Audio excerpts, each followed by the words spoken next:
জেনপাস UG 2025 form fill up কিন্তু শুরু হয়ে গেল। তোমরা এখন অফিসিয়াল ওয়েবসাইটে গিয়ে পরে ফর্ম ফিল আপটা করে নিতে পারবে। আমি এই ভিডিওতে তোমাদেরকে দেখাবো কিভাবে তোমরা ফর্ম ফিল আপ করবে, পুরো প্রসেসটা দেখাবো। তার সাথে তোমাদের কত কি ফিস পেমেন্ট করতে হচ্ছে, কি কি ডকুমেন্টস লাগছে, আর তার সাথে তোমাদেরকে কিভাবে ফিল আপ করতে হবে। বেশ কিছু ইম্পর্টেন্ট কথা আছে বা ইম্পর্টেন্ট জিনিস আছে যেগুলোকে তোমাদেরকে মনে রাখতে হবে, তারপরে তুমি ফর্মটা ফিল আপ করবে। নয়তো যদি একবার যদি ভুল করে দাও তাহলে তুমি কিন্তু পরীক্ষায় বসতে পারবে না, বা পরীক্ষা দিলেও কাউন্সিলিংয়ে পার্টিসিপেট করতে পারবে না, অর্থাৎ তোমার পরীক্ষা দেওয়াটাই বৃথা হয়ে যাবে। তার জন্য ভালোভাবে কেয়ারফুলি পুরো ভিডিওটা দেখবে, কিভাবে ফর্ম ফিল আপ করতে হয় পুরো প্রসেসটা আমি বলবো। কেয়ারফুলি দেখবে, তোমাদের বাকি যত বন্ধু বান্ধব আছে তাদের মধ্যে একটু সার্কুলেট করে দেবে, কারণ সকলের এটা জানা জরুরি যে একটা প্রসিডিওর আছে, সেই প্রসিডিওরটাকে ফলো করতে হয়। বেশ কিছু ইম্পর্টেন্ট কথা আছে, সেগুলোকে সেই জায়গাতে সেইভাবেই ফিল আপ করতে হবে, নয়তো ভুল হয়ে যাবে। ঠিক আছে, দেখো এই হচ্ছে আমাদের অফিসিয়াল ওয়েবসাইট, যেটার লিঙ্ক হচ্ছে আমি ডেসক্রিপশন বক্সে তোমাদেরকে দিয়ে দেবো। যখনই আমরা এখানে যাবো online application form submission for JENPAS UG 2025 বলে একটা অপশন চলে আসবে। এটাতে ক্লিক করার পরে আমাদেরকে ওকে একটা অপশন দেবে। এটাতে আসার পরে আমরা একটা পেজে চলে আসবো। উপরের এই সেকশনটাও তোমরা কিন্তু কোনো কিছু ফিল আপ করবে না। এটা হচ্ছে যখন আমাদের রেজিস্ট্রেশন হয়ে যাবে, তখন আমরা লগ ইন যদি পরবর্তী সময় করতে যাই, তখন এখানে এসে পরে লগ ইন করবো। আমাদের যতজন ক্যান্ডিডেট রয়েছে সবাইকে নিউ ক্যান্ডিডেট রেজিস্ট্রেশনে যেতে হবে। সেটা তুমি আগের বছর পরীক্ষা দিয়ে থাকো, 2-3 বছর ধরে পরীক্ষা দিচ্ছ, বা এবছর প্রথমবারের জন্য পরীক্ষা দিচ্ছ, যা ইচ্ছে হয়ে থাকো, সকলকে যেতে হবে এই নিউ ক্যান্ডিডেট রেজিস্ট্রেশনে। এখানে আমরা ক্লিক করবো। এখানে ক্লিক করার পরে আমাদের কাছে এরকম একটা পেজ চলে আসবে। কত কি ফিস পেমেন্ট লাগবে আমি একটু বলে দিই। যদি তুমি দুটো পেপার হয়, জেনপাস ইউজির একটা পেপার 1 একটা পেপার 2। পেপার 1এই সব কিছু থাকে, অর্থাৎ প্যারামেডিক্যালের যত কোর্স থাকে সেগুলো থাকে, তার সাথে বিএসসি নার্সিংয়ের কোর্স থাকে। আর পেপার 2তে শুধুমাত্র বিএইচএ অর্থাৎ ব্যাচেলার অফ হসপিটাল অ্যাডমিনিস্ট্রেশনের কোর্সটা থেকে থাকে। এরপর পেপার 1টা শুধুমাত্র সায়েন্সের ছেলেমেয়েরা দিতে পারে, পেপার 2টা সায়েন্স আর্টস উভয় ছেলেমেয়েরাই দিতে পারে। ঠিক আছে, তো সিলেবাসটা হচ্ছে পেপার 1 এর হচ্ছে তোমার 11-12 বেসের সিলেবাস, আর পেপার 2 এর সিলেবাসটা এএনএম জিএনএম এর যেরকম সিলেবাস হয় সেই সিলেবাসের প্যাটার্নের সিলেবাসটা আছে। তোমরা একটু ইনফরমেশন বুলেটিনটা চেক করে নেবে। এরপর এখানে ফিস স্ট্রাকচারটা একটু আলাদা আছে ফিস পেমেন্টের। যদি তুমি শুধুমাত্র একটা পেপার দিতে চাও, হয় পেপার 1 নয়তো পেপার 2, সকলকে আমি সাজেস্ট করবো কি যে জাস্ট পেপার 1টা দিলেই হবে। যদি কেউ আলাদাভাবে চাও যে আমি বিএইচ এর দিকে গেলেও হচ্ছে, তখন পেপার 1 পেপার 2 দুটোই দেবে। ঠিক আছে, তো একই দিনে তোমার দুটো পরীক্ষা হবে, পরপর দুটো পরীক্ষা হবে, মধ্যেখানে একটা 1 ঘন্টার গ্যাপ পাবে। আর নয়তো তুমি হচ্ছে যদি শুধুমাত্র একটা পেপার দিতে চাও, অর্থাৎ বিএসসি নার্সিং বা প্যারামেডিক্যাল তোমার যদি লক্ষ্য হয়ে থাকে, জাস্ট পেপার 1টা তুমি দেবে। ওকে, যদি তুমি যে কোনো একটা পেপার দাও, তখন হচ্ছে তুমি যদি জেনারেল ক্যান্ডিডেট হয়ে থাকো তাহলে তোমার 500 টাকা ফিস লাগবে, আর এসসি এসটি ওবিসি ইডাব্লিউএসদের হচ্ছে 400 টাকা ফিস লেগে থাকবে। ঠিক আছে, আচ্ছা, আর যদি তুমি দুটো পেপারই দাও, পেপার 1 পেপার 2 যদি দুটো পেপারই দাও, তখন জেনারেলদের 800 টাকা ফিস লাগবে, আর বাকি এসসি এসটি ওবিসিদের কিন্তু 650 টাকা হচ্ছে ফিস লাগবে, 650 টাকা ফিস লাগবে। ওকে, দেখো এই পেজটাতে আসার পর আমরা নিচের দিকে চলে যাবো। এখানে আই এগ্রি বলে একটা অপশন থাকবে, আই এগ্রিটাতে আমরা ক্লিক করবো। এখানে ক্লিক করার পরে আমাদেরকে ক্যান্ডিডেট নেম, তোমার নিজের নাম দিতে হবে। ভালোভাবে শুনবে, কেয়ারফুলি শুনবে। নিজের যে নামটা দেবে সেটা হচ্ছে একদম ক্যাপিটাল লেটারে দেবে, কোনো স্মল লেটারে দেবে না। ইভেন তোমার পাশে হচ্ছে তোমার ফাদার্স নেম দিতে হবে, এটাও ক্যাপিটাল লেটারে দেবে। নিচে হচ্ছে মাদার নেম দিতে হবে, সেটাও ক্যাপিটাল লেটারে দিতে হবে। খুব ভালো করে শুনো, তোমার মায়ের নামটার উপর ডিপেন্ড করে আর তার সাথে তোমার এখানে ডেট অফ বার্থটার উপর ডিপেন্ড করে তুমি কাউন্সিলিংয়ে পার্টিসিপেট করতে পারবে। এটা যদি একবার ভুল করে দিয়েছো প্রচুর সমস্যায় পড়বে। কেয়ারফুলি এই পোর্শনটা ফিল আপ করবে। মাদার্স নেমটা ভালো করে দেবে, তোমার নিজের নাম, বাবার নাম আর ডেট অফ বার্থটা ফিল আপ করবে। যদি কিছু ভুল ভ্রান্তি হয়ে যায় তখন কাউন্সিলিংয়ে আর কিন্তু লগ ইন করতে পারবে না তুমি পোর্টালটাতে, বুঝতেই পারবে না যে কীভাবে লগ ইন করবে, কোনো উপায় আর তোমার কাছে থাকবে না।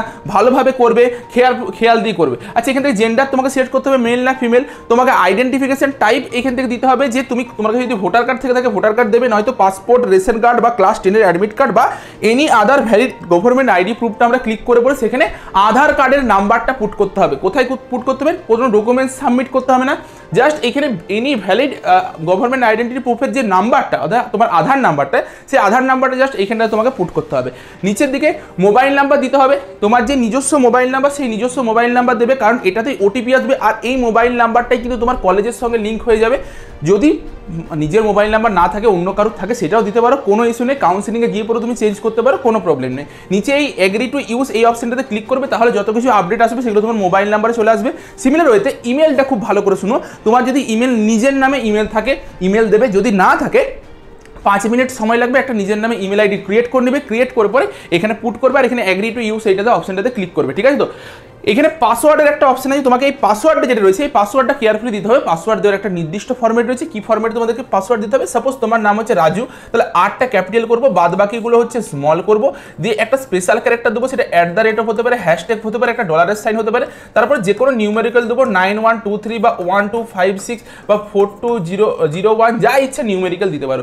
টোটাল মিনিমাম 8টা ক্যারেক্টার হতে হবে। দেখো 1 2 3 4 5 6 7 8 9 9টা ক্যারেক্টার হয়েছে, মিনিমাম 8টা ক্যারেক্টার হতে হবে, 8টার বেশি হলেও চলবে। একটা ক্যাপিটাল লেটার থাকতে হবে, একটা মিনিমাম স্মল থাকতে হবে, একটা স্পেশাল ক্যারেক্টার থাকতে হবে, আর নিউমেরিক্যাল থাকতে হবে। ব্যাস এই হচ্ছে ফরম্যাট। এই ফরম্যাটে তুমি পাসওয়ার্ড দেবে। এইখানে যে পাসওয়ার্ড লেখার জায়গাটা এখানেও সেটা পুট করবে, আর এখানে কনফার্ম পাসওয়ার্ডের একটা অপশন আছে, সেখানেও তোমাকে ওই পাসওয়ার্ডটাকেই পুট করতে হবে আরেকবার, ঠিক আছে।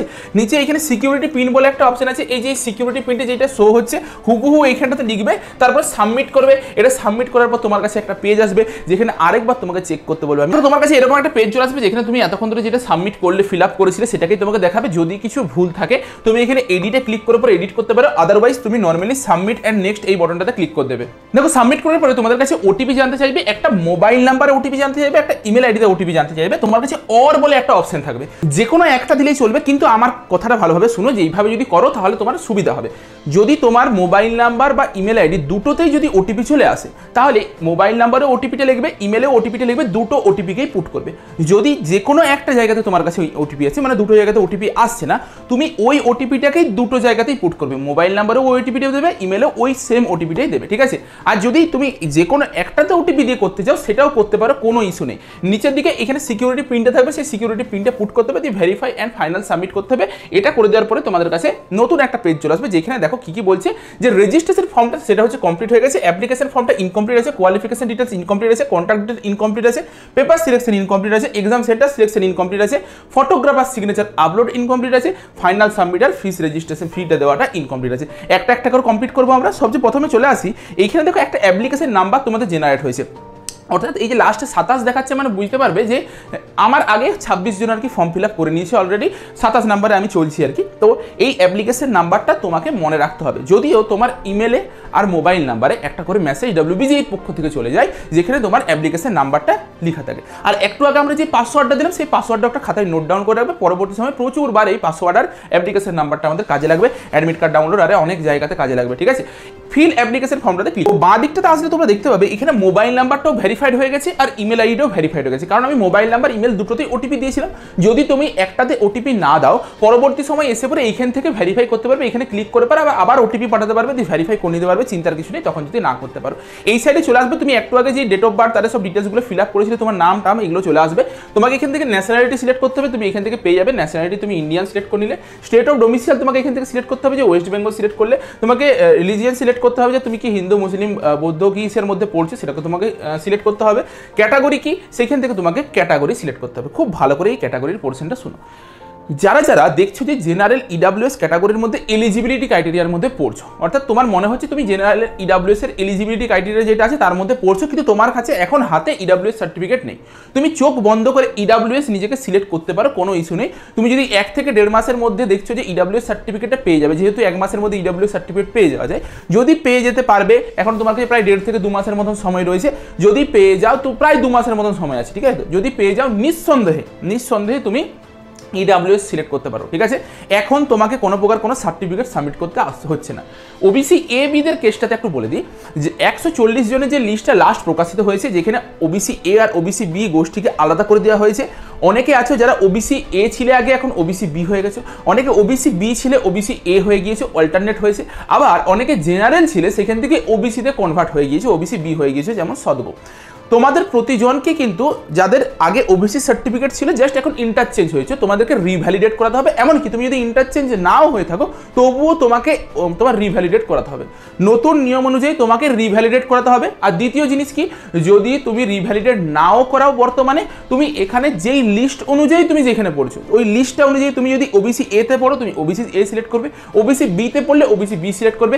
যারা জেনারেল থেকে ওবিসিতে কনভার্ট হয়ে গিয়েছিলে, আগে ইডাব্লিউএস ছিলে বলছো, তো এখন ওবিসি হয়ে গেছে, তোমাদেরকে ওবিসি সিলেক্ট করতে হবে, কারণ তুমি এখন ওবিসি ক্যাটাগরির মধ্যে পড়ে গিয়েছো। এরপর এখানে বলে রাখি, তোমার নিকটবর্তী যে কোনো বিডিও বা এসডিও অফিসে গিয়ে পরে খোঁজ নেবে, যদি বলে যে তোমাকে ওবিসি সার্টিফিকেটটা করে দেবে তখন তুমি এখানে ওবিসি সিলেক্ট করবে, যদি বলে যে ওবিসি সার্টিফিকেটটা করে দেবে না তুমি ইডাব্লিউএস দিয়ে পরে ফর্ম ফিল আপ করতে পারো, কোনো ইস্যু নেই, ঠিক আছে। আচ্ছা, এরপর আমাদেরকে এইটা কি বললাম, তোমার কাছে সার্টিফিকেট এখন থাকুক না থাকুক কোনো ম্যাটার করে না, তুমি যেটা লিস্টে আছে তুমি যেই নাম ধরে আছে সেটাকে দেবে, কারণ সার্টিফিকেট লাগবে না। আর ওবিসি সার্টিফিকেট রিভ্যালিডেট করতে 7 দিন সময় লাগছে, 3 দিনের মাথায় তুমি সার্টিফিকেট পেয়ে যাবে যদি ঠিকভাবে প্রসিডিওরটাকে ফলো করতে পারো, একদম নতুন সার্টিফিকেট তুমি তোমার হাতে পাবে। তার জন্যই বলছি যে এখন ফর্ম ফিল আপের অনেক দিন সময় রয়েছে, তোমরা ধীরে সুস্থে ভেবে চিন্তা করবে। এখান থেকে এটাকে সিলেক্ট করে নিলাম, আমি আমার মতো এটা সিলেক্ট করে নিলাম। পার্সন উইথ ডিসেবিলিটিস থেকে থাকে সেখান থেকে ইয়েস অর নো করবে, বাকি এখান থেকে সেভ অ্যান্ড নেক্সট করবো, দিয়ে ইয়েসটাতে আমরা ক্লিক করে দেবো।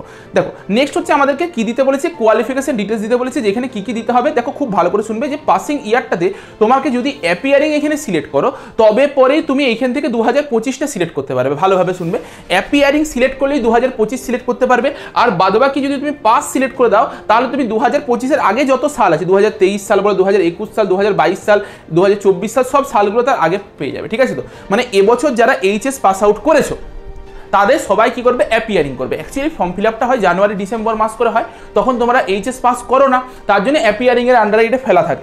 এবছর ডিলে হয়েছে বলে এটা এরকম রয়েছে, নয়তো তোমাকে 2025 সিলেক্ট করতে হলে এখানে অ্যাপিয়ারিং সিলেক্ট করতে হবে, আর তার আগের যদি কোনো কিছু হয়ে থাকে তোমাকে এইখান থেকে পেয়ে যাবে, পাস্ট করতে হবে, পেয়ে যাবে।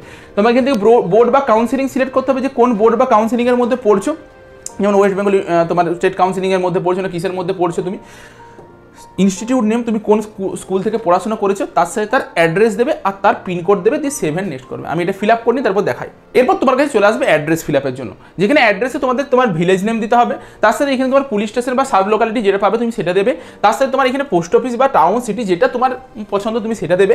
কান্ট্রি এখান থেকে সিলেক্ট করতে হবে, তোমাকে এখান থেকে স্টেট সিলেক্ট করতে হবে, স্টেটে তুমি এখান থেকে ওয়েস্ট বেঙ্গল সিলেক্ট করবে, বা তুমি যে স্টেটের মধ্যে পড়ছো সেটা তুমি সিলেক্ট করবে, আর ডিস্ট্রিক্টে এখান থেকে তোমাকে ডিস্ট্রিক্টটাকে সিলেক্ট করে নিতে হবে। ঠিক আছে, পিনকোড দিতে হবে। এরপর দেখো এখানে দু ধরনের অ্যাড্রেস আছে, একটা হচ্ছে করসপন্ডেন্ট অ্যাড্রেস আছে, আর একটা হচ্ছে পার্মানেন্ট অ্যাড্রেস আছে। যদি তোমার করসপন্ডেন্ট অ্যাড্রেস আর পার্মানেন্ট অ্যাড্রেস সেম হয়ে থাকে তাহলে জাস্ট এই চেকবক্সটাতে ক্লিক করে দিবে, তাহলেই হচ্ছে তোমার দ্বিতীয়টা ফিল আপ করতে হবে না, অটোমেটিকলি ওটা ফিল আপ হয়ে যাবে। এরপর তোমার করসপন্ডেন্ট অ্যাড্রেস আর পার্মানেন্ট অ্যাড্রেস যদি আলাদা হয়ে থাকে, অর্থাৎ তোমার বাড়ি একটা জায়গায়, তুমি থাকো আদি বাড়ি একটা জায়গায় আর থাকো একটা জায়গায়, তখন তোমাকে দুটো আলাদা আলাদা ফিল আপ করতে হবে। তবে বক্তব্যটা কি, তোমার আধারে যেটা লেখা আছে সেটাই দুটো জায়গাতে দিয়ে দেবে, চিন্তার কিছু নেই, ওটাকে ফলো করবে। যারা যারা বিবাহিত তারা কি অ্যাড্রেস দিবে, অনেকে খুঁজে পাও না, যেটা আধারে থাকে সেটা দেবে। ঠিক আছে, এরপর আমরা এখান থেকে সেভ এন্ড নেক্সট করবো। নেক্সট আমাদের কাছে পেপার সিলেকশনের অপশন চলে এসেছে, যে তুমি পেপার 1 দিতে চাও না পেপার 2 দিতে চাও, নাকি বোথ পেপার 1 পেপার 2 দিতে চাও। দেখো আমি যেটা আবারও বললাম, যে তুমি যদি নার্সিং প্যারামেডিক্যাল দিকে যেতে চাও তোমার পেপার 1টা সিলেক্ট করলেই হবে। এরপর তোমার যদি মনে হয় যে তুমি ব্যাচেলার অফ হসপিটাল অ্যাডমিনিস্ট্রেশন অর্থাৎ বিএসসি কোর্সটার দিকেও যেতে চাও, তখন বোথ পেপার 1 পেপার 2 করবে। কেউ ভুল করে শুধুমাত্র পেপার 2টা করে দাও না।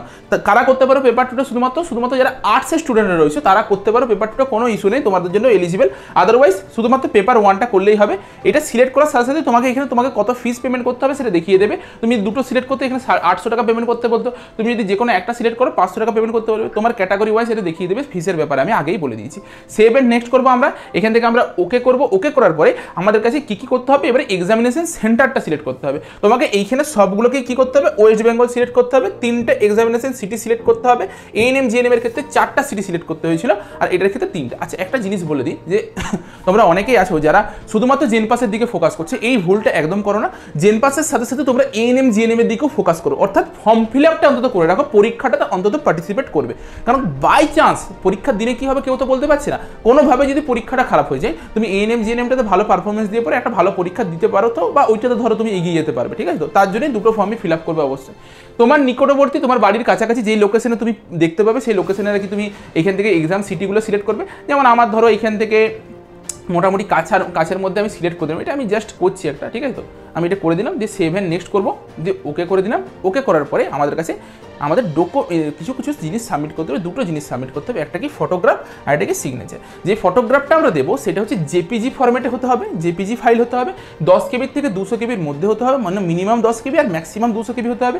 আর যে সিগনেচারটা আমরা আপলোড করবো সেই সিগনেচারটা 4 কেবির থেকে 30 কেবির মধ্যে হতে হবে। এটা হচ্ছে তোমার জেপিজি ফরম্যাটে হবে। তো আমি এটাকে সিলেক্ট করে এইখানে প্রিভিউ অ্যান্ড আপলোড বলে একটা অপশন আসবে, এটাতে ক্লিক করার পর তোমাকে দেখে নিতে হবে, তারপর আপলোড করতে হবে। আমি দেখাচ্ছি একটা করে পরে। চুজ ফাইল করার পর তোমাদের কাছে এইখানে এরকম একটা চলে আসবে, যেখান থেকে তোমাদেরকে এই প্রিভিউ অ্যান্ড আপলোডটাতে ক্লিক করতে হবে। যখনই ক্লিক করবে এখানে তোমাকে তোমার নিজের সিগনেচার দেখিয়ে দেবে। এখান থেকে সেভ করতে দিলে তোমরা এরকম একটা পেজে চলে আসবে, যেখান থেকে সেভ এন্ড নেক্সট এই অপশনটাতে ক্লিক করতে হবে। এটাতে ক্লিক করার পর তোমরা এরকম একটা পেজে চলে আসবে, যেখানে তোমরা এতক্ষণ ধরে যেটা ফিল আপ করেছিলে সেই পুরো ডিটেলসটা চলে আসবে। যে তোমার কোনো কিছু যদি ভুলভ্রান্তি থেকে থাকে, তুমি যেগুলো ফিল আপ করেছিলে, তাহলে তুমি এখান থেকে এডিট করতে পারবে, প্রিভিয়াসে গিয়ে পরে এডিট করতে পারবে। আর যদি দেখো যে কোনো কিছু ভুলভ্রান্তি নেই, তখন তুমি এইখানে চেকবক্সটাতে ক্লিক করে পরে সেভ অ্যান্ড ফাইনাল সাবমিট করবে, দিয়ে তারপর এখানে ইয়েস অপশনটাতে আমরা ক্লিক করে দেবো, তাহলেই হবে। দেখো এখন আমাদের কাছে সবগুলো কমপ্লিট হয়ে গেছে, শুধুমাত্র যে ফিস পেমেন্টটা সেটাই বাকি আছে। এখানে যাবো, পে রেজিস্ট্রেশন ফিসটাতে আমরা ক্লিক করবো। এখান থেকে যথারীতি অনলাইন পেমেন্টে ক্লিক করে পরে দিয়ে পে ফিস করে করে পরে তুমি ক্রেডিট কার্ড, ডেবিট কার্ড বা ইউপিআই, যে কোনো গুগল পে, ফোনপে থ্রু দিয়ে পরে পেমেন্ট করতে পারো, কোনো ইস্যু নেই। ঠিক আছে? তো যে কোনো সাইবার ক্যাফেতে গিয়ে পরে এই ফর্ম ফিল আপটা করবে, একটু দেখে শুনে ফর্ম ফিল আপ করবে যে সব কিছু তথ্য ঠিকঠাক দিচ্ছ কিনা, নিজের ডেট অফ বার্থের খেয়াল রাখবে, মায়ের বাবার নামের খেয়াল রাখবে, নিজের নামের খেয়াল রাখবে। এগুলো কিন্তু মাস্ট জিনিস, যেগুলোকে তোমাকে ভালোভাবে খেয়াল রাখতে হবে। ঠিক আছে? এই ছিল পুরো প্রসিডিওর। যদি এর পরেও কোনো কিছু ডাউট থেকে থাকে অবশ্যই আমাকে কমেন্টে লিখে পরে জানাও, আর এই ভিডিওটা তোমাদের বাকি সকল বন্ধুদের মধ্যে অবশ্যই শেয়ার করে দেবে, অনেকে হেল্প পাবে, এই ভিডিওটা দেখে পরে ফর্ম ফিল আপটা করতে পারবে। ঠিক আছে? চলো আজকের মতন তাহলে ভিডিওটা এই পর্যন্তই, দেখা হচ্ছে একটা নতুন ভিডিওতে।